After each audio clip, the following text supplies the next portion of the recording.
اهلا وسهلا بكم مشاهدينا الكرام. لن تصدق ما قاله اللاعب المغربي اشرف حكيمي عن مول الحوت عبد الله المراكشي في موقف جديد يجسد تواضعه وارتباطه بجذوره.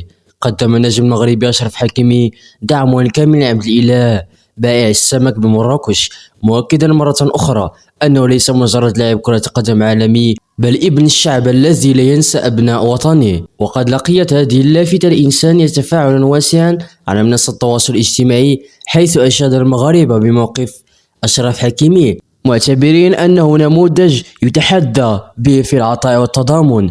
فبينما يحصد النجاح في الملاعب الأوروبية، يظل قلبه نابضا بحب وطنه وشعبه. ويعرف حكيمي أيضا بالمبادرات الاجتماعية ومواقفه الداعمة للفئات البسيطة، ما يزيد من شعبيته بين المغاربة الذين يرون فيه رمزا للفخر الوطني. وتبقى هذه المبادرات الإنسانية دليلا على أن القيم النبيلة تظل أقوى من الشهرة والنجاح الرياضي.